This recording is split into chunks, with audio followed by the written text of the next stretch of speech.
రాజ్యసభ సభ్యులుగా నియమితులైన బీజేపీ క్రమశిక్షణ కమిటీ రాష్ట్ర అధ్యక్షులు ఓబీసీ సెల్ జాతీయ నాయకులు పాకా వెంకట సత్యనారాయణ మర్యాదపూర్వకంగా తాడేపల్లిగూడెం శాసనసభ్యులు బొలిశెట్టి శ్రీనివాసును కలిశారు.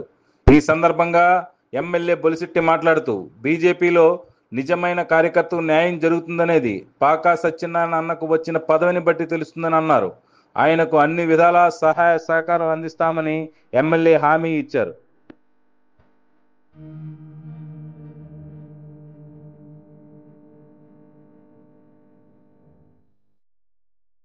పాకా సత్యనారాయణ గారు గౌరవనీయులు, మీ అన్నయ్య అని పిలుస్తాం. ఆయనకి రాజ్యసభ రావడం నాకు చాలా ఆనందంగా ఉంది. ఎందుకంటే ఒక పక్కన శ్రీనివాస్ వర్మ గారు, ఒక పక్కన మరి సత్యనారాయణ గారు, వీళ్ళందరి సహకారాన్ని ఈ తాడిపూడి పట్టణం గత 5 సంవత్సరాల నుంచి వెనుకబడి ఉంది. మరి ఎంత చేసినా కానీ ఇది ఎక్కడ తెవటలేని పరిస్థితి కనపడుతుంది. అలాంటి పరిస్థితుల్లో నాకు చాలా ఈయన రాజ్యసభ రావడం అనేది నాకు చాలా అదృష్టంగా భావించింది. ఎందుకంటే ఈయన కొలీగ్స్ అందరూ కూడా పదవులు వచ్చినాయి. వాళ్ళతో పాటు ఈయనకి రావడం అనేది పార్టీకి గౌరవమే, పార్టీ కూడా గౌరవించడం అండి. పార్టీలో మామూలుగా రాజ్యసభ రావడం అంటే సామాన్యమైన విషయం కాదు. ఎంతో నిబద్ధతగా 40 సంవత్సరాలు అంటే ఒక మనిషి జీవిత కాలంలో సగం రోజుల పాటు ఒక పార్టీలో ఉండడం. ఆరోగ్యకరమైన జీవితం 80 సంవత్సరాలు అయితే 40 సంవత్సరాల నుంచి ఒకటే పార్టీలో ఉండడానికి పార్టీ ఈరోజు ఆయన గుర్తించినందుకు పార్టీ కూడా గౌరవం దక్కుతుందని చెప్పి నేను అభిప్రాయపడుతున్నాను. దానికి మరింత ఉన్ని తెచ్చే విధంగా మానే ఉంటాడు. ఎందుకంటే ఆయన కూడా ఏదన్నా ఉంటే కుండబద్దలు కట్టు మాట్లాడడం, ఖచ్చితంగా పనిచేయడం ఒకటే తెలుసు. మరి అలాంటి వ్యక్తికి రావడం చాలా సంతోషంగా రావడం, బీజేపీ పార్టీలో నమ్ముకున్న వ్యక్తులకి న్యాయం జరుగుతుందని ఒక నమ్మకం అనేది పూర్తిగా వచ్చింది. ఎందుకంటే ఒక మాణిక్యాల గారు అంటే మద్యం చేశారు, ఇవాళ వర్మ గారు కేంద్ర మంత్రి అయ్యారు, మరి పాకా సత్యనారాయణ గారు రాజ్యసభ సభ్యులు అయ్యారు.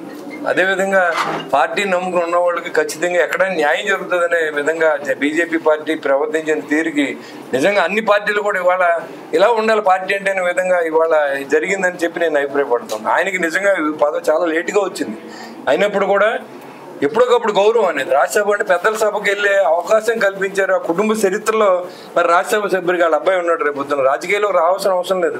మన ఎంపీ గారు అబ్బాయి అంటే ఆ కుటుంబానికి ఒక ఎంపీ, నేను ఒక ఎమ్మెల్యే, సాధారణమైన మనిషిని, నన్ను ఎమ్మెల్యేని చేశాను.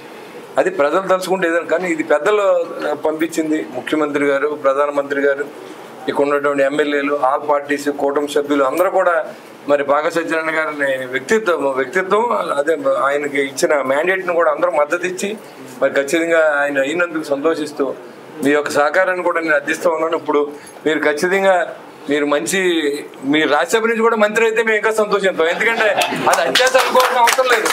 రాజకీయాల్లో ఇది జరుగుతుంది జరగదని ఎక్కడా లేదు. ఆయనకి తెలుసు, ఉన్న వాళ్ళు అందరికీ తెలుసు.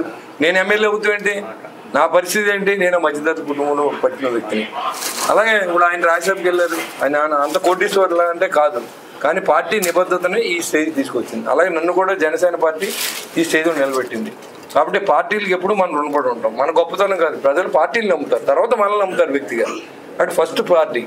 ఆ విధంగా మరి ఇవాళ వచ్చినందుకు, మా ఇంటికి వచ్చినందుకు, నేను వెళ్ళి కలవాలి, ఆయన వెళ్ళాను ఆఫీస్కి, మరి అక్కడికి మీటింగ్ జరుగుతుంది, ఆయన ఇంకా రాలేదంటే ఈ లోపల ప్రెస్ మీట్ ఉంది, దానికోసం వచ్చేయడం జరిగింది. ఆయన మా ఇంటికి వచ్చినందుకు ఆయన మా హృదయపూర్వకంగా స్వాగతం పలుకుతూ అభినందనలు కూడా తెలియజేసుకున్నాను సార్. మా ఊరు అభివృద్ధిలో మీరు కూడా పాత్ర రావాలని కోరుకుంటున్నాను. Thank you very much.